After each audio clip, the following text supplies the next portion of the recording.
Hey, this is Adam. Welcome to the Interaxis YouTube channel, interaxis.io. We're going to go back into fund management. We talked about it in a previous video from a traditional sense. Now I'm going to talk about it in the decentralized sense. And I'm going to hit several different fund management options in the decentralized world that we're seeing, and I'm going to hit them in a few separate videos. But what we're really looking at is fund management right now. If you're outsourcing, if someone else is going to help you manage your money, you have a few different ways you can go, right? You can have someone who creates some sort of fund, so they're a fund manager. And then you have someone who's a money manager who says, you have your money sitting somewhere at with some sort of custodianship, and we're going to go in there and we're going to buy and sell within your account.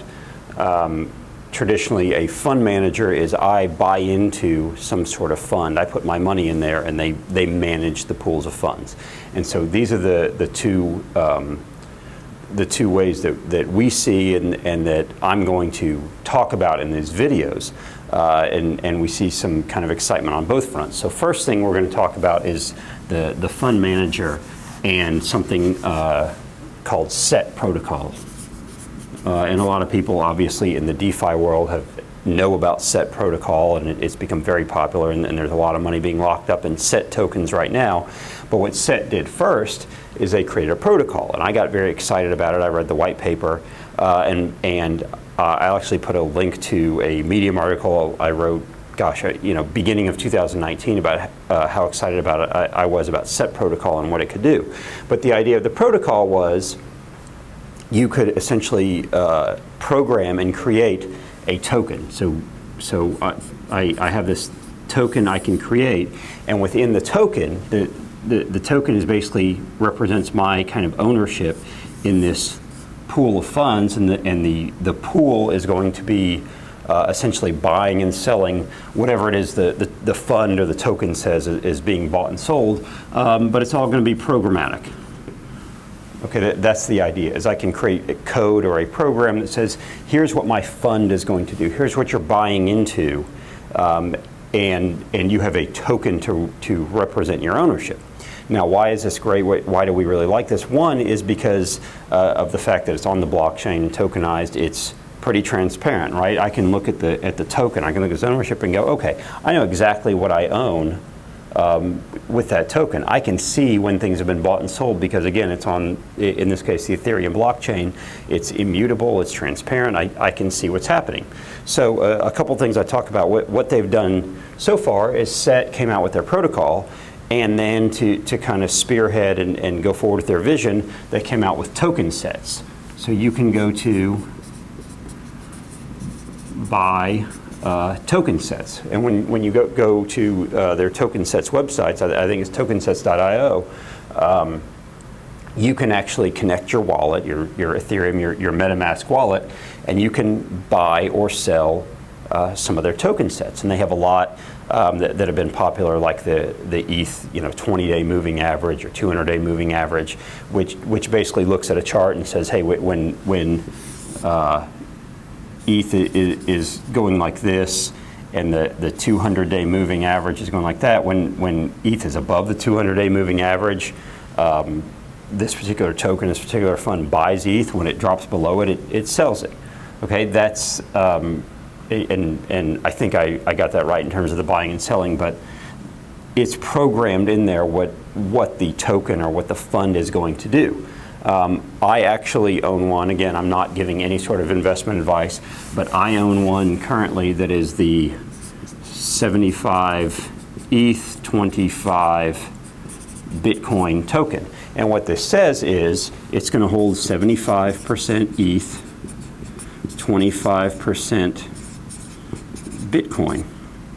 Okay, and this is probably, I'm guessing this is wrapped Bitcoin, but so basically what happens is I buy X number of these tokens, and I don't have that many. I think I have point whatever tokens, but I've bought some of these tokens, and it's going to keep this ratio of 75-25, and every so often it's going to rebalance. So if the price of ETH were to go up and the price of Bitcoin were to go down to the point that it ended up 80-20, it's going to rebalance and sell some of this and buy some of this to get back to 75-25, and it's going to do it programmatically. I don't ever have to go look. I don't have to go, what happens with the price of ETH and what happens with the price of Bitcoin, and I need to go make trades. They're going to do it, and because they're doing it in kind of a wholesale way, it's probably going to be more efficient, and it's very transparent. So that's pretty exciting, because it means that if I know that I want to have 75-25, this ratio, I can just buy this token, and this token shows up in my wallet, and ideally I can just look at the value of the token, and I don't really have to monitor ETH and Bitcoin. I know going forward, this is the ratio I've decided I want it, and I can just buy the token. They have a bunch of different ones that they go by moving averages and such, that I think a lot of traders would understand, and it's really interesting. But what we also have to look at is why is this protocol even so interesting looking forward? And here's my thoughts, and here's my vision of it, and I don't know if I'm going to be right, and I don't even know if this is going to be possible eventually. But in my estimation, what happens is eventually you don't only have, you have crypto, and then you're going to have some sort of security tokens, right? And you might have debt tokens, and you might have hedge tokens, and you might have prediction market tokens, like an augur type prediction market token. But you're going to be able to denote all these things in some sort of tradable token. And ideally there's some sort of exchange. Either it's like a 0x type relayer or a DEX or something where these are going to be able to be exchanged. So you can have some really good fund managers able to come up with some really customized funds relatively inexpensively. And here's where I'll give an example of this. Let's say that I live in Houston, so I'm a little biased towards the Gulf Coast, right? And I know for a fact, people I've talked to that are on either the East Coast or the West Coast or in Europe or Asia or something, they might want to own real estate around the Gulf Coast, because they say, look, everything else is really expensive. We know a lot of people live in the Gulf Coast. Money comes there. There's shipping and all these other reasons, right? So some enterprising fund manager might go, look, I'm going to create the Gulf Coast token, right? And this Gulf Coast token is going to own a Houston.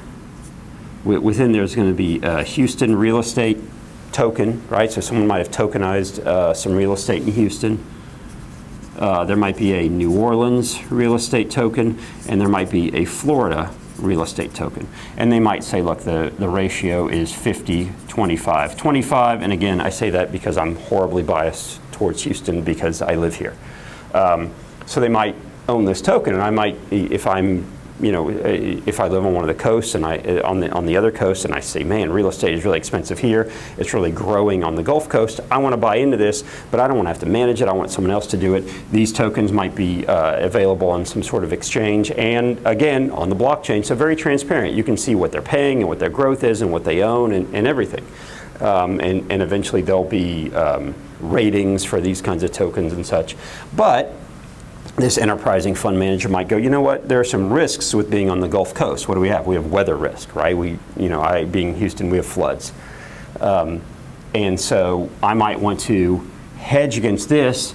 There might be some prediction market, there might be some insurance product, whatever it is, some sort of weather token that hedges against this. It says if there's a hurricane or a flood or something, these might go down in value, but this token is going to go up. Oh, what else could cause a problem? Well, if I have 50% Houston real estate, and I know that Houston real estate is based on very heavily on the price of oil, I might buy some sort of oil inverse token, right? On something like Synthetics might have it, DYDX might have it. Someone might create this oil inverse token.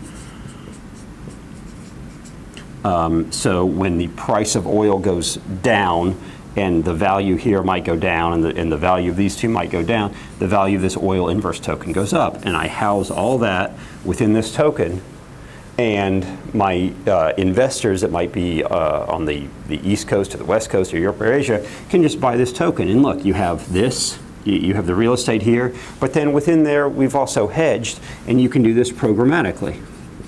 Right, so as these numbers move every so often, every month or every quarter, it just sells, buys, rebalances And then based on time of year and pricing and everything, it might buy or sell these. It might be like hurricane season, you get in here, and then when hurricane season is over, you get out of this token because you don't really need it that much anymore. As oil, maybe moves up and down, this token might get bought and sold. They might actually be buying and selling oil futures or oil hedges based on DYDX or synthetics, or someone just might create this oil hedge token or this oil future token. So anyway, that to me is what's exciting, because it means that there can be fund managers who can start this type of fund very inexpensively, because you really just have to know what you want and have to be able to code it in the set protocol token and then put it out there on some sort of exchange. And what you can do also is, if you're if you know that you know how to do this, you might live on the Gulf Coast. You might live in Houston or New Orleans or something, and you know that there is a need for this. But the need for this, or the demand for it, isn't $100 million or $200 million enough that you go, man, I can start a whole fund of this, and I can list it with different custodial platforms and everything like you do in the traditional world, where you have to have a huge fund in order to make this work. You might go, look, the demand for this is 10 or 15 or $20 million, but it's totally worth creating the token because a lot of it can be done programmatically, and I can have a team of 2, and I can create very customized tokens for specific purposes. I might have one that's only time-based, that's only around for 2 or 3 years because of a particular event, and then it goes away. And you can create very customized investment options, customized fund options, because you know a particular market, or you know there's some sort of demand, and you can really create it and know that or hope that the value goes up, or the income that comes out that is derived from it is really good for some short amount of time, or for some certain people, and you can do it very inexpensively.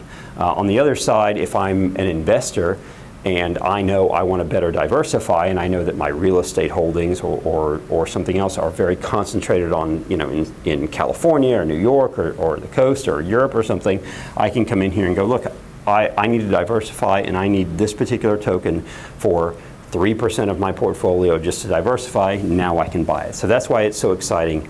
I'm going to move on to some other protocols and such in the next video. Don't forget to subscribe to the YouTube channel. Find us at interaxis.io on the website, on Twitter at interaxis8. Let us know if there are any other videos you'd like to see.